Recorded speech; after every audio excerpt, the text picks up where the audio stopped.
Okay, hi. I'm just going to present some basic ideas from a tradition of meditation. Uh, this is mostly uh, early Buddhist meditations.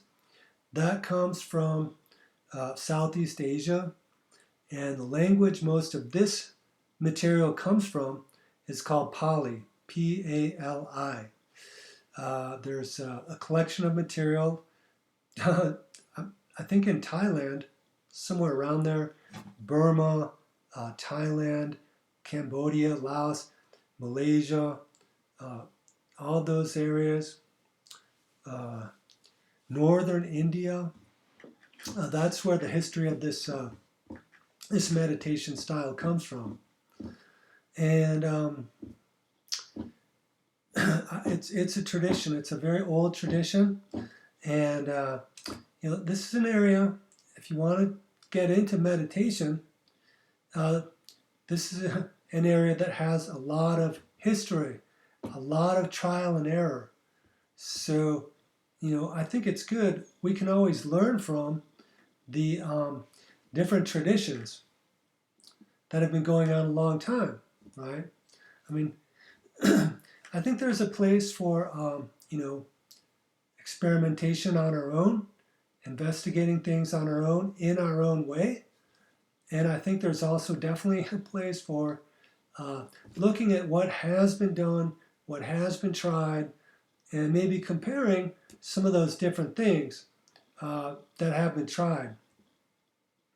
I would say that this is more of a science than a spirituality, and you'll hear the language is more scientific than maybe some other kinds of spirituality.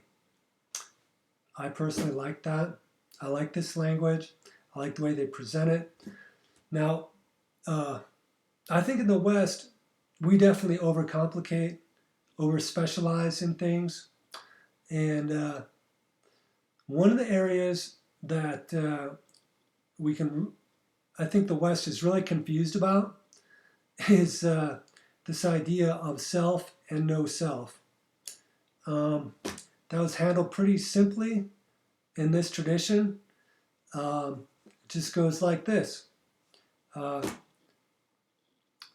Nothing has any meaning in and of itself. It only has meaning by its relationship to other things. And the more things you have relationship with, the more meaning you have. I added that part. But anyway, nothing has any intrinsic value by itself. It only has value by its relationship with other things. So in that sense, there's sort of the smaller self, I would call the Western self, that tries to identify, what I am, who am I, what makes me who I am, that's a little better than just the straight up, what am I? It gets really reductive in the West, like a lot of our investigations.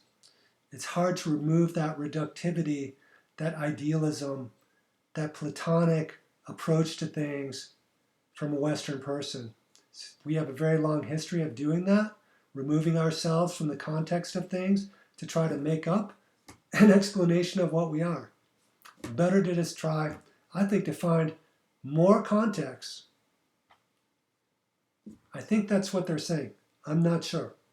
But there's definitely the idea that things only have meaning by their relationship with other things. So to my Western mind, it's just like, well, if you have more things that you're relating to, you must have more meaning. I hope. I don't know. I'm sure we can go overboard on that. But anyway, I just thought I'd try to address that real quick. Now, another thing in the West we do a lot is like intrinsic or internal and extrinsic, external. I don't know. That's a Western idea. Probably have to deal with that. He's certainly dealing with it there, I think. Okay. Let's see. Some of the basic ideas. There's Vipassana and Jhana. Those are the two things you might have heard of. You might have just heard of one or the other. Um, a good book, a good reference book, I think that covers this pretty broadly, is Richard Shankman's book, The Experience of Samadhi. Uh, that's more of a Hindu term, but he uses a lot of different terms, and he goes through different ways that these words have been rendered, stuff like that.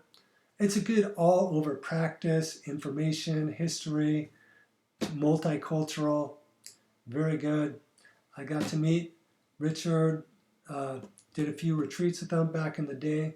I don't know what he's doing. He's probably still trying to raise that kid. Anyway, so anyway, Vipassana and Jhana. Vipassana is more when you're noticing the different characteristics of things. Like you're watching a movie and you're just taking in the experience of the movie. You're just, noticing the things, the occurrences, the events, the characters, the qualities, the characteristics, the settings, etc., etc. That's more like Vipassana. You're noticing the characteristics. Now they do get pretty specific. In some areas, it's very popular that they want you to notice 3 things. Whatever. I can't do 3. But that's because there's no 3 things. But they try to get you to notice 3 things. Those are impermanence.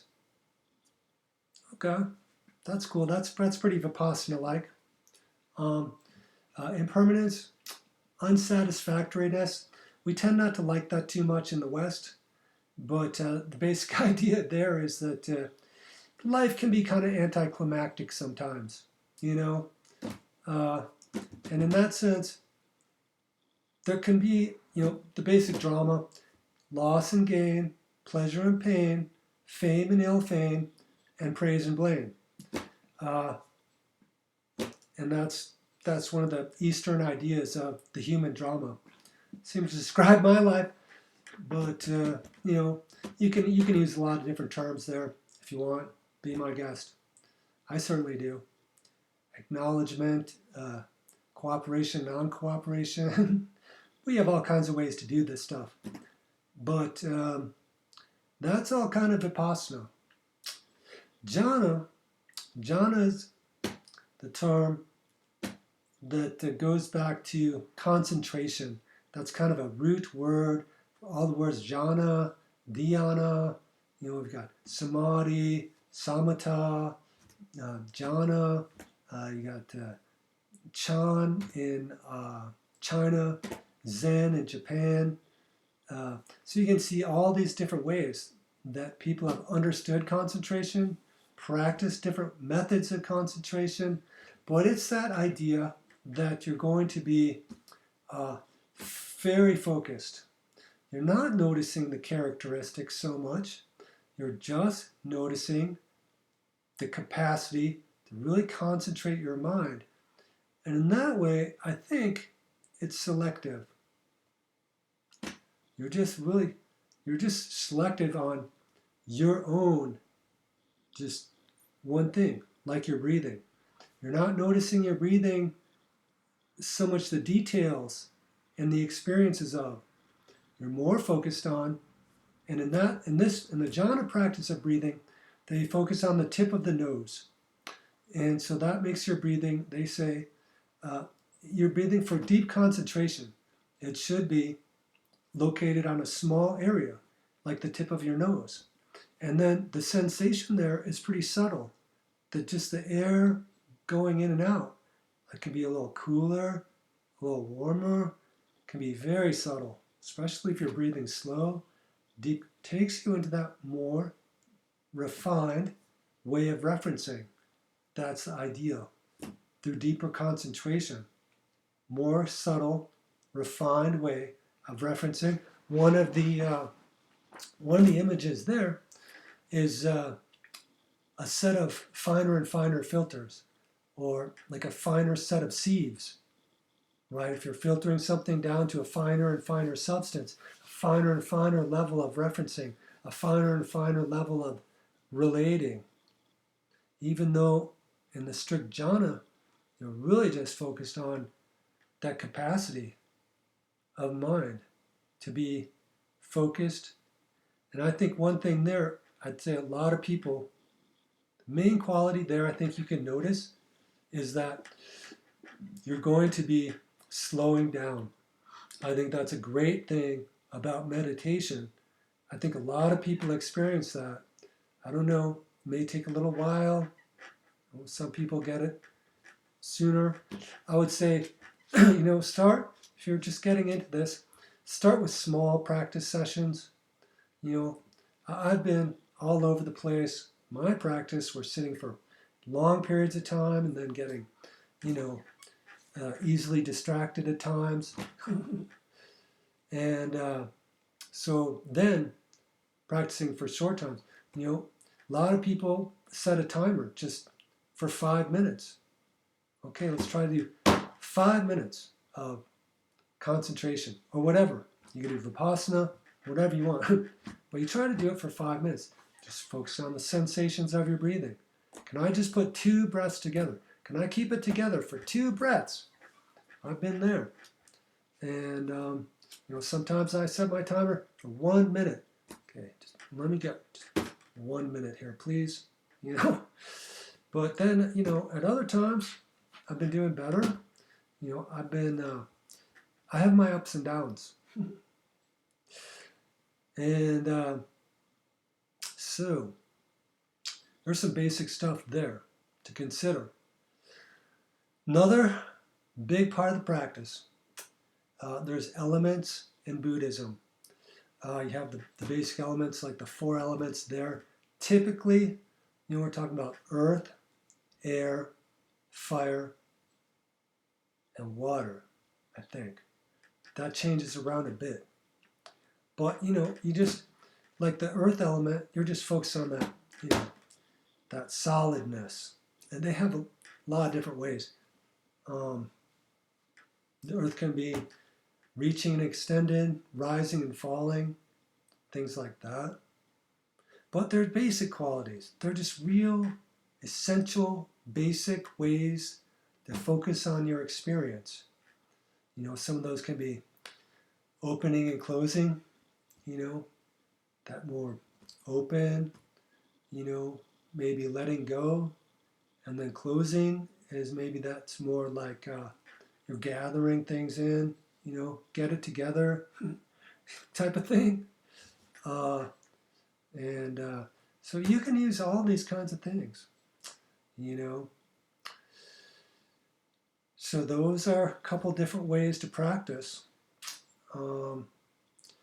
Then you have, which I think is really good, a lot of people suggesting a combination of Vipassana and Jhana. And if you watch some of the videos of mine with the dual identities, dual states, dual messages type thing, I think the inward and the outward kind of together, the inner experience and the outer experience,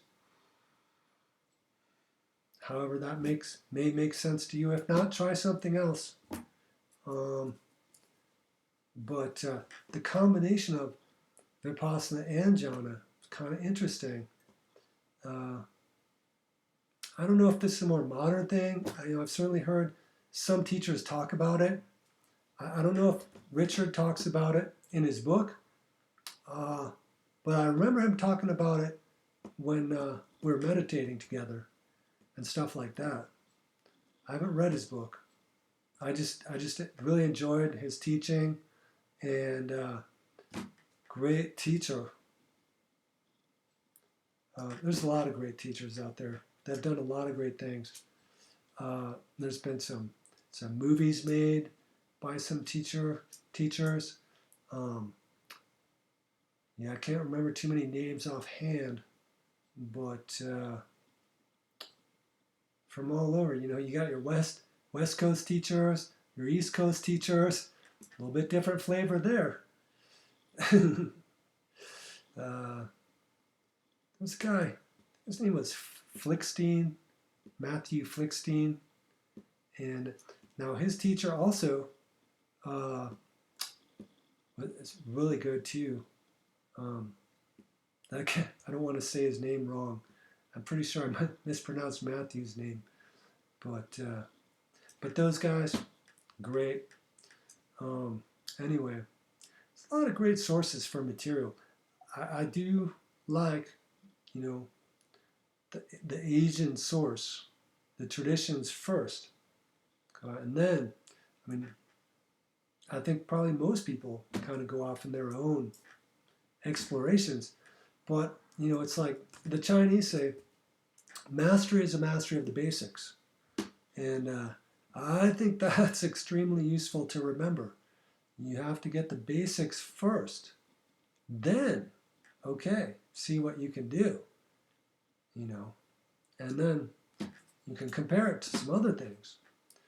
So we got our basic qualities, vipassana, characteristics, jhana, concentration, the elements, sort of things you're going to be working with, the different sensations, or the different sort of processes, like, it can be the rising, falling, just work with that. Opening, closing, and it's kind of a thing. We just go through these different states, the sort of diffusing and gathering, dispersing and gathering, exiting and entering. That's kind of like the more esoteric one. That's kind of like the death and rebirth stage. And they're pretty comfortable with more supernatural things, not like esoteric things. Esoteric's Western. Eastern supernatural is supernatural things, dragons, all kinds of things. There's a lot of very flowery mythology. It's much different than Western mythology. Where they talk about all kinds of different beings in other worlds and other lands, and all kinds of things. And if you watch any like Japanese, anime or science fiction type things, there's just all kinds of these wild beings, right? Well, they really live closer to that kind of thing. I think that's more the exiting, entering realm. It's that, more edges, periphery of experience. The thin branches, the skinny branches. Get enough of that right here. Let's see, what else? Breathing. The tip of the nose, Oh, here, I got this here. Okay, 20 words for mindfulness. Mindfulness is usually the term translated sati. Sati is the Pali word for mindfulness. A lot of different references, different renderings for this. So here's some. Okay. Terms we may use to describe this way of applying our attention are acceptance, acknowledgement, alertness, allowing, carefulness, caring, caution, circumspection, concentration, concern, conscientiousness, consideration, diligence, direction, discernment, effort, enthusiasm, exactness, exertion, fastidiousness, forethought, heed, heedfulness, kind attention, interest, meticulousness, nicety, observation, pains, particularity, precaution, prudence, regard, scrupulousness, solicitude, thought, trouble, vigilance, wariness, watchfulness. That'd be good. These words can all apply in different ways at different times. Blah, blah, blah. This list is, of course, by no means exhaustive. You can find lots of other words that may speak to you in your process at different times. I mean, yeah, there are a lot. Yeah. Um, so that's some basic stuff. Well, let's just take a minute and just you can now some traditions they practice with their eyes open. The jhana tradition, in terms of the anapanasati uh, practices. Anapanasati, I think that's just mindfulness of breath. And but that gets really extensively developed. But so anyway, some are done with the eyes open, some are preference with the eyes closed. I've done both a lot. I actually did my first retreat in 1985. I was going to the Naropa Institute and heard about their meditation program and some of their other programs I was interested in, Buddhist studies, and I took a lot of classes there. There's some psychology there, very interesting. Uh, who's that guy? Uh, Alan. Anyway, a lot of interesting teachers there. Um, but anyway, I got to do a retreat up. I think it was the Rocky Mountain Dharma Foundation with forgetting everybody's name now. Who was that guy? He started the Naropa Institute, Buddhist Studies. Oh my God. Anyway, at least I remember something about meditation anyway. Choyam Trungpa. Trungpa. Yeah. Wild man. Yeah. But he was from Tibet. So anyway, I've been exploring a lot of these things, a lot of different ways. Let's just do a few minutes. Your choice. Eyes open. If you don't want to see me looking at you, you can close your eyes. I'm going to do the mind open. Sit up nice and straight so you can breathe better. You know, that's really, I think, the point of sitting up nice and straight. And,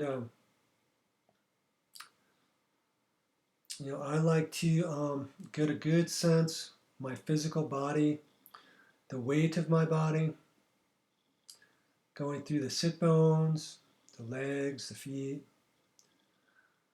And you can start to just let that sensation spread.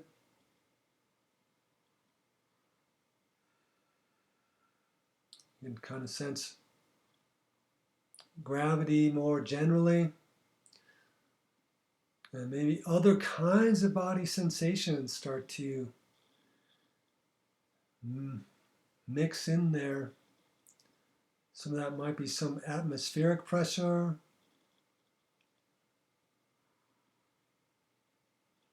And,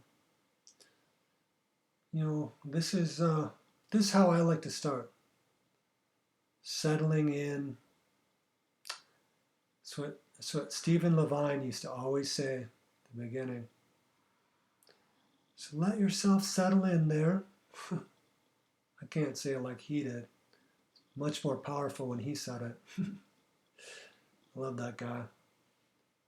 Stephen Levine. I listened to those tapes 1,000 times. Back then, it was just cassette tapes. We didn't have any of this. Nope.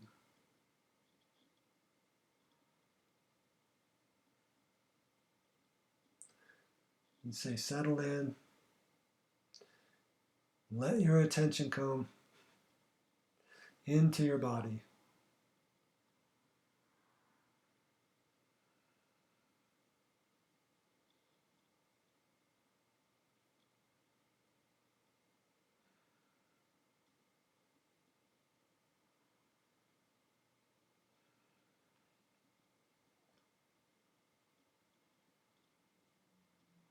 And you might want to start bringing your attention to the tip of your nose.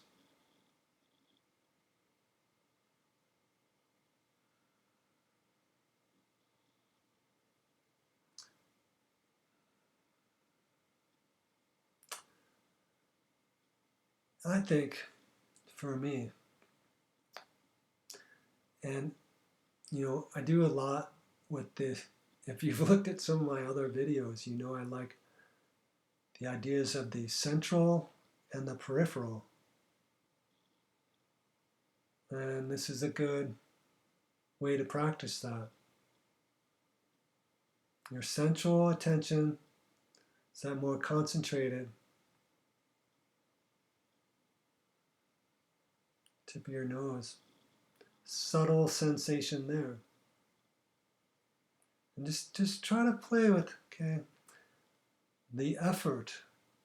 Not over forcing and not too relaxed. That's a very important point that these teachings do make a lot in a lot of different ways. So there's that, one of the metaphors is like tuning an instrument, right? The strings, not too tight, not too loose, comfortably relaxed attention.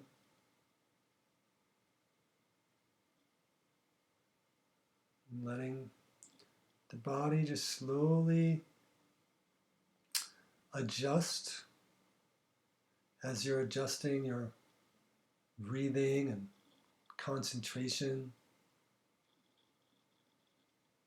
I'm real partial to the tip of the nose.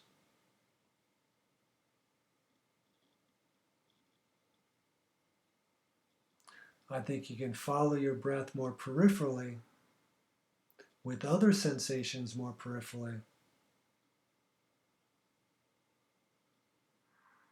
But I think they're right about a focused, small area and a subtle sensation.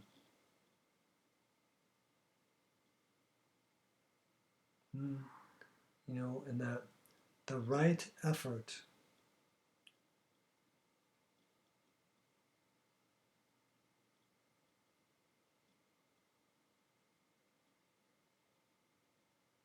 and that's just whatever is comfortable for you at the time. There's no ideal right effort, right? That's Western. That's idealistic. That's Platonic. I won't say more, right? The right effort is whatever, if you're a little uptight, okay, it's going to be a little different. And if you're really sleepy, well, you might have to do something, sit up a little straighter, something. Maybe breathe a little faster. That is a big practice. That is a big aspect of this anapanasati practice. And they do encourage you to at times breathe a little slower. Make your breathing slower for a bit, a minute or two. And then make your breathing a little faster, like you try, right? And then you find that balance. That to be able to, fluctuate there a bit. The depth of the breathing, rate of the breathing. I think they're right that the rate of the breathing is primary. The slower you're breathing, the deeper you're breathing. The faster you're breathing, the shallower you're breathing. Rate.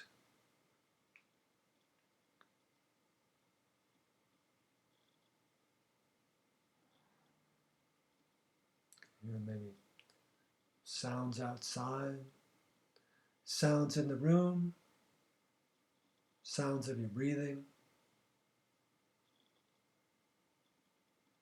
right?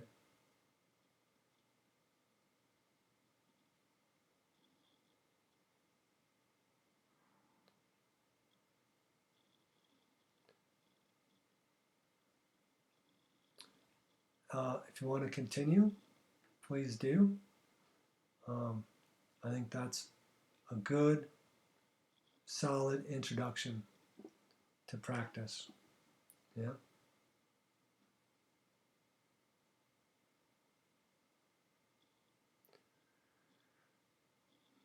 I'm going to post a big, long, and you'll see. There's going to be a link. I'll post a lot of heady stuff on there.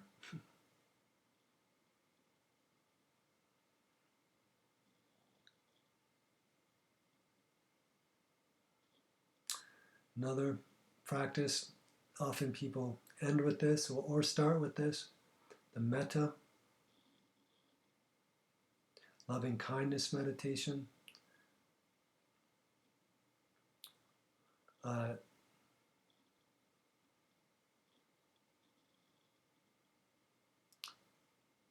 One of the important features that's learned is that the quality of generosity, sila, and is cultivating a generous and open, giving,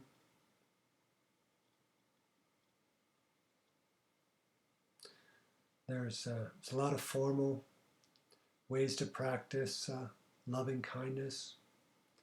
You can find the other three of the heavenly abodes, Brahma Vihara, metta, joy. I forget the Pali name for joy. Hey, that comes in a couple ways. It can just be a general, it can be a psychological uplifting, it can be an emotional uplifting, it can be a physical uplifting.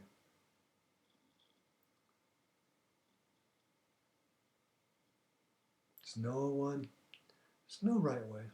And it's just for you. For you to cultivate for yourself and for others, internally, externally.